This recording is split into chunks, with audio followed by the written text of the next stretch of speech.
Hey guys, my name is Veronica and today I'm going to be doing a monthly recommendations video. Monthly Recommendations is a Goodreads group started by Kayla Rain and Trina from Between Chapters. I will link their channels and also the Goodreads group below. This month's topic is Not Another Love Story, which basically means books that don't rely heavily on romance. On my bookshelf alone I found 10 books that basically don't have any romance in them. I was shocked because I felt like I read a lot more romance than that, but I obviously don't. So I'm going to share those 10 books with you now. The first book I have to show you is The Giver by Lois Lowry. This is one of my favorite books of all time. I read it when I was in the 7th grade. We had to read it for school. This book is about a boy named Jonas who lives in a community, and in this community they have eliminated everything that they deem to be bad. Jonas goes right along with his society, believes it's great, fine, whatever, until one day he gets the job of the receiver. And the receiver meets with the giver, and the giver gives the receiver all of the memories from everything in the past. So as he's receiving these memories, Jonas is starting to learn about things like love and war and even color. And so he realizes that his community is not the best place to be. And so obviously one of the things that they don't feel is love, which means there is no romance in this because nobody knows how to love. It is life changing. It will change the way that you think completely. Next is The Cuckoos Calling by Robert Galbraith or J.K. Rowling. When I read this, I gave it 5 stars.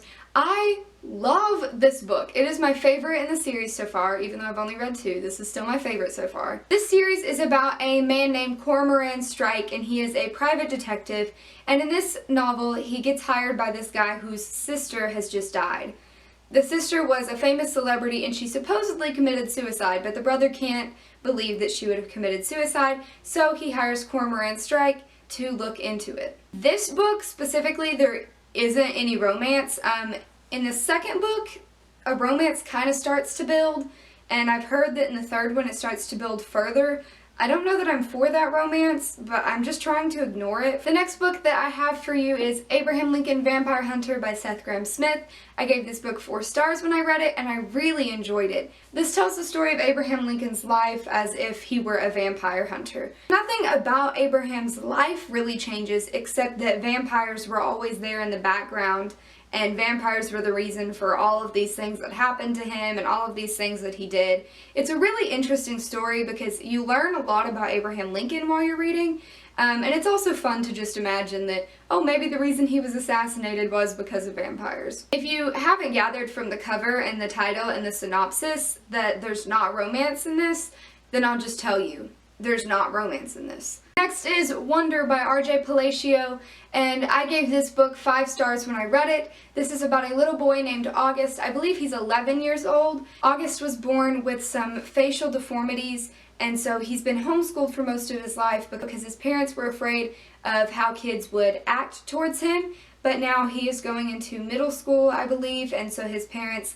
are finally going to put him into public school just to see what happens. But of course he does deal with bullies. There are people who are extremely mean to August, but there are also people who befriend him and who are just kind and loving and caring, and it is a beautiful, beautiful story. It will move you. This book obviously doesn't have romance, first off because August is 11, but secondly because it focuses more on friends and family. People underestimate how moving and powerful a family relationship can be. The next book I have is another one of my all-time favorites, and that is The Outsiders by S.E. Hinton. I gave this book 5 stars when I read it. I love it. It is one of my favorite books ever. I know I already said that, but I'm saying it again because I have to emphasize how much I love this book.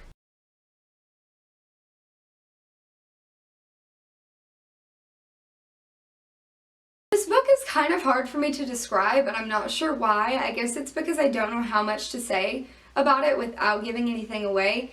Basically, this is about drama between 2 different social groups in the 1950s. You have the greasers and the socias are basically the preps, and the greasers are kind of the bad boys. And our main character, Pony Boy, is one of the greasers. The most important thing throughout the whole story, though, is friendship and family. A really, really beautiful story because I don't know, people think that tough guys can't have tight relationships, but this story completely erases that stereotype because all of these boys are extremely close to each other and it's just really moving. Next is To Kill a Mockingbird by Harper Lee. I gave this book 5 stars when I read it. This book is about a girl named Scout, and her father, Atticus, is a lawyer who gets hired to work a case for a black man. And during this time period, everybody is like, why would he even try to help this black man because he's black? And of course he did it, and of course he's a bad person, and yada yada yada. And Scout is watching all of this happen, and it's a really good book because Scout is a child, and so you're seeing all of this stuff happen from her eyes, and she isn't biased yet. She doesn't really see skin color, but you get to see Scout grow up, and you get to see how her world changes as her brain matures and as different factors come in and influence her. And it's just a really good novel and has nothing to do with romance. And next book I have is The Grapes of Wrath by John Steinbeck. This story follows the Joad family as they travel from their home in the Midwest to California because the Dust Bowl, it's during the Dust Bowl era, and their homes have been taken by the bank and their farms have been taken by the bank, and they have no choice but to go to California to try to find work. And they're moving together, and there's a ton of them, and it's an extremely rough journey. And it kind of makes love seem trivial almost, because I was looking at it and I was like, of course there's not romance in that. Like, these people are starving to death. They're trying to find just a penny to try to get something for their children to eat. Next is Handle with Care by Jodi Picoult, and I gave this book 4 stars when I read it. I adore this book. It is my favorite Jodi Picoult book ever, and I have read quite a few of her books, and this one will probably always be my favorite. This book is about a little girl named Willow who has a bone disease. Her bones are very brittle, and so she can't do a lot of things because almost anything will break her bones. Her parents have obviously had a lot of stress because of this disease, and life has been harder for them than it may be for average parents, and so they decide to file a lawsuit against the doctor who apparently knew that the baby might have had this disease and she didn't tell them. And so they're suing because they could have aborted the baby and saved money and stress, but they wouldn't have aborted the baby anyway. But they're suing because they didn't even know they had the choice, is basically the reasoning. Oh, also the doctor they're suing is the mother's best friend. So yeah, that's great. So obviously with all of this drama going on between the family and their friends and everything, there's no time for romance. The next book on my list is really a series, and that series is the Little House on the Prairie series by Laura Ingalls Wilder. This series is pretty much an autobiographical account of Laura Ingalls Wilder's life. Since it is autobiographical, there is a little bit of romance. I mean, she gets married, and so she's married in these last 2 books.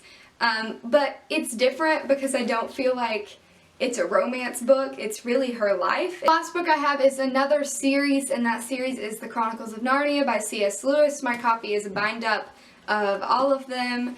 And obviously I picked the cover with Prince Caspian on the front because I think Ben Barnes is a hottie. I am going to read you the synopsis on the back of the book because I can't explain this, and this is a much better explanation. Journeys to the End of the World, fantastic creatures and epic battles between good and evil. The book that has it all is The Lion, the Witch, and the Wardrobe, written in 1949 by C.S. Lewis.